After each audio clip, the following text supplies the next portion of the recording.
Assalamualaikum warahmatullahi wabarakatuh. Saudara-saudaraku sebangsa dan setanah air yang saya hormati dan saya cintai. Alhamdulillah pagi hari ini kita bisa berjumpa kembali dengan tema yang sama, yaitu tentang meluruskan, mencari hakikat kebenaran nasab para habaib yang ada di Indonesia. Bukan didasarkan pada kebencian, karena siapapun mereka tidak boleh kita benci dan harus kita sayangi. Ini semata-mata dilakukan untuk meluruskan, membetulkan sikap yang cinta tidak boleh cinta berlebih-lebihan, yang benci juga tidak boleh benci berlebih-lebihan. Artinya biasa-biasa saja.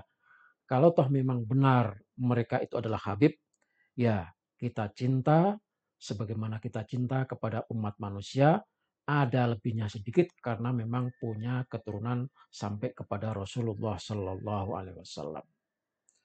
Nyatanya setelah Kiai Haji Imaduddin mengeluarkan tulisan kajian dari hasil penelitian, bukannya para habaib itu membantah dengan argumentatif, dengan argumen yang logis, yang ilmiah dan bisa diterima, tapi sebaliknya justru malah menghina-hina, merendahkan orang yang menulis, yang menemukan, yang mengadakan penelitian itu, bahkan dihina-hinakan, difitnah-fitnah yang sebegitu besarnya. Maka demi menuntut kebenaran, tidak sedikit orang minta kalau tidak bisa membuktikan Rabithah Alawiyah bahwa anggotanya itu adalah keturunan Rasulullah SAW, maka harus berani melakukan tes DNA. Saat ini sudah mulai bermunculan dukungan kepada Kiai Imad dari berbagai penjuru Indonesia. Sehingga muncul seruan, bangkitlah wahai saudara-saudaraku kaum muslimin dan muslimat Indonesia. Jangan lagi mau diperbudak oleh orang-orang keturunan yang didatangkan ke Indonesia untuk meredam api perlawanan terhadap Belanda. Munculnya Habib-Habib yang masih memakai model cara Belanda, melakukan penekanan, penghinaan, seakan mereka menjadi warga kelas 1 di negeri ini. Karena memang dari dulu ketika didatangkan ke Indonesia oleh Belanda, mereka diposisikan sebagai orang tingkat tinggi dengan berkedok membawa agama, ditambah lagi sebagai pengakuan sebagai keturunan Rasulullah, maka perlawanan kiai-kiai dan umat Islam diredam oleh mereka. Maka saat ini jangan lagi ada penjajahan psikologis dari kaum-kaum orang-orang yang datang dari Yaman itu, sehingga kita masih seperti diperbudak oleh mereka. Oleh sebab itu, sekali lagi, mari kita bangkit, kita lawan orang yang merasa paling hebat dan terus memperbudak kita. Kita harus bangkit. Saatnya pribumi bangkit melawan dominasi psikologis dari antek-antek Belanda yang didatangkan dari Yaman. Saudara, inilah di antara seruan para ulama kepada kita agar kita bangkit, jangan mau lagi diperbudak. Saya ini bangga jadi curut NU. Jadi curut NU bangga saya. Iya, karena curut NU itu yang ngasih sodako buat Oknum Habib itu. Ya, Oknum Habib itu bisa kebeli mobil, bisa kebikin pesantren itu oleh curut NU. Dipalakin, Ya. asik. Dipalakin kali. Ya. Walaupun dibilang orang curut NU itu ya cuma bawa gula 1 kilo doang. 1 kilo gula tapi dia kebeli mobil mewah, pesantren mewah ya. Gila ya. Itu ajaibnya curut NU itu ya. Ajaibnya curut NU seperti itu. Yang penting kita tidak jadi curut antek Belanda. Ya, subhanallah.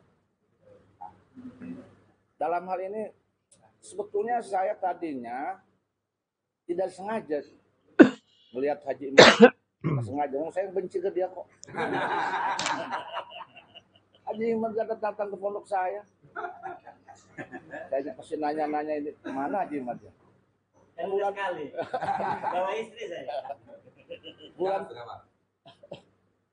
Bulan puasa itu awalnya kronologis nih. Bulan puasa itu kan karena bulan puasa yang nggak ada kegiatan,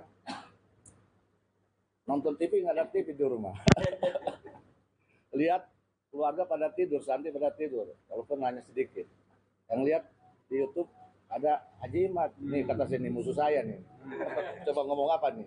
Ngebahas nasab, nggak tertarik saya. Nah ini dia nih. Memang dari dulu saya monitor nih oknum Habib ini dari dulu, dari 10 tahun yang lalu. Jujur aja saya tidak suka dengan arogansinya, radikalnya dan sebagainya. Jujur aja tidak suka. Karena saya menganggap itu nanti provokasi dan pecah NKRI. Dan itu mengarah kepada kebencian rakyat pada Umaroh. Saya tidak ingin terjadi di Irak. Di Irak itu hancur karena diprovokasi rakyat sehingga benci ke Umaroh. Saddam Hussein hancur itu karena diprovokasi. Pengalaman saya ke Irak dulu waktu ziarah ke Sablu Qadir, saya bertanya ke si Ahmad itu, oh iya, lupa nggak bawa kiai ini. Ketika saya di Irak itu saya nanya ke orang Irak, Ahmad bagaimana menurut engkau setelahnya Irak ini pasca Saddam Hussein dihancurkan, ditumbangkan, menyesal, menyesal kan? Kenapa menyesal? Karena kekayaan Irak habis sekarang. Dari situ saya berpikir, analisa saya, Irak ini hancur karena diprovokasi rakyat, dibuat benci kepada Umaroh. Dan ini tidak boleh terjadi di Indonesia. Dilakukan oleh siapapun, baik di HTI atau Wahabi dan sebagainya. Kembali ke Haji Imad lagi nih. Saya bilang ini Haji Imad ini bener enggak ya ini? Kok berubah ya? Ini betul sama saya. Beliau waktu itu masih pakai azmat kan. Ya gitu ya. Saya penasaran nanti. Takutnya ini saya mau dukung masih duit enggak dia beri sekali kan? Repot gitu. Saya ke Gus Ajis, ke anak saya, Gus Ajis buka kitab nasab. Benar kan di Haji Imad? Nah kita siapkan kitab nasab sekitar 12 ya, 13 ya. Saya cek, oh iya benar. Maka dari situ saya dukung. Ya, saya menekan oknum Habib untuk membuktikan agar terkonfirmasi. Dan saya dukung Haji Imad menyarankan STM. Itu kronologisnya. Karena ini nasab ini sudah dibahas oleh Haji Imad, walaupun ilmu saya lebih tinggi daripada dia sebetulnya nasabnya.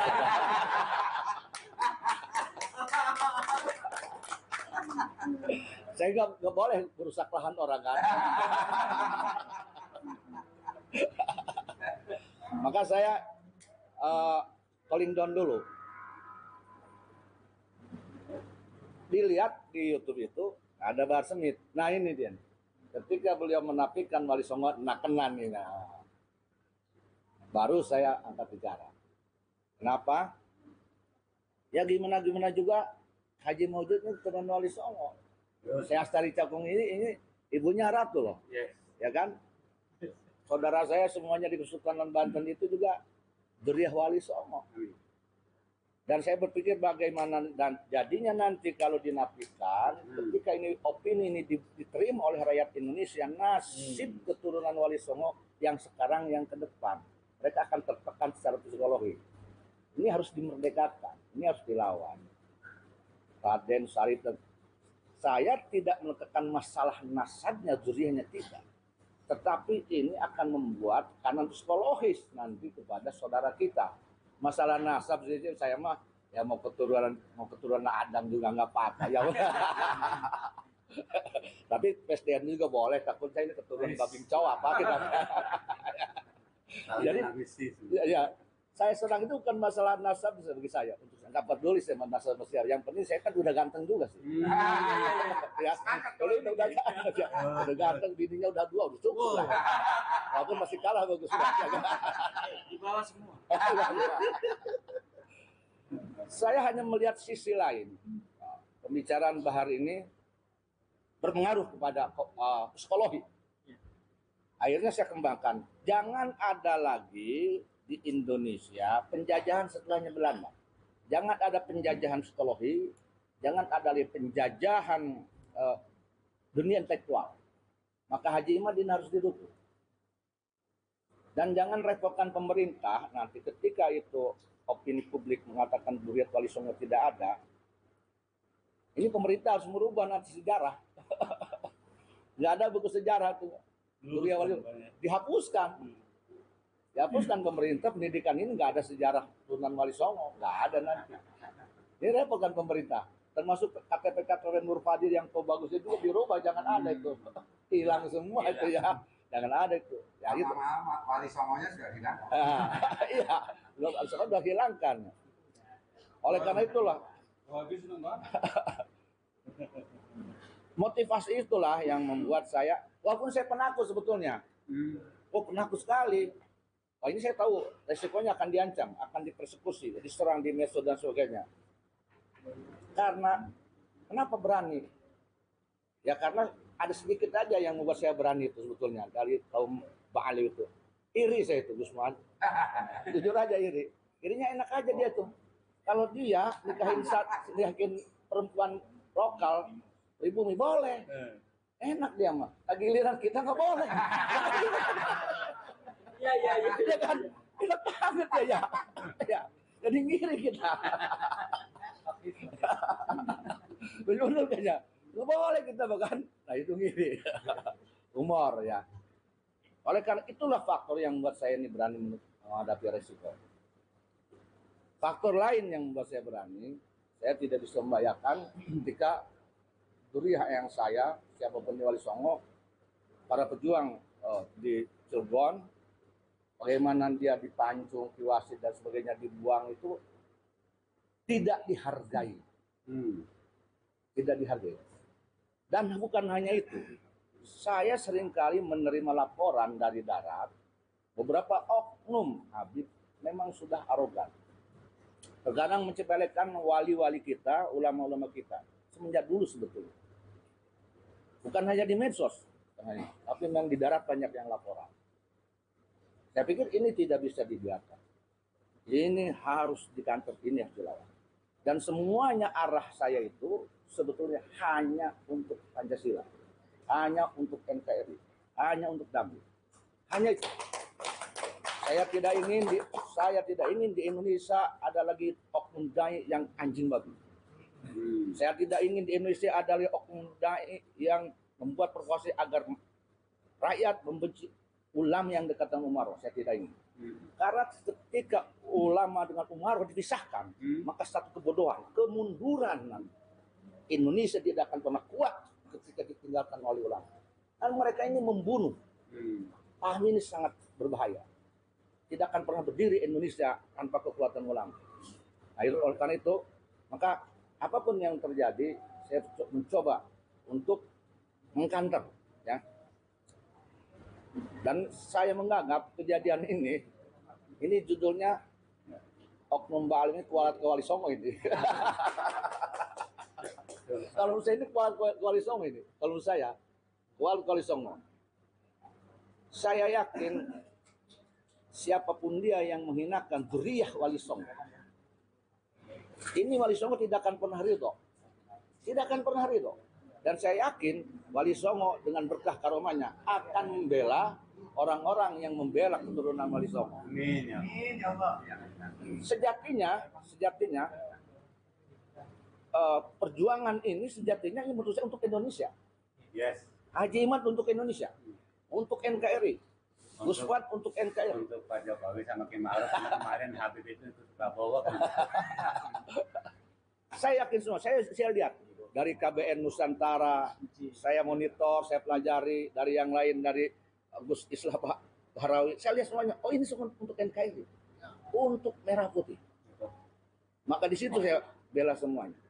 Saya tidak sedikit pun saya tidak setuju dengan mereka. Ini politik tidak. Nggak ada ini unsur politik. Ini semuanya saya lihat untuk NKRI. Ini untuk Pancasila. Maka semua dukung.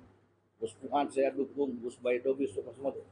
Karena NKRI itu yang membuat saya berani untuk melakukan apapun. Saya lawan di medsos, ya termasuk di darat juga banyak sih persekusi. Ada juga ya yang ada.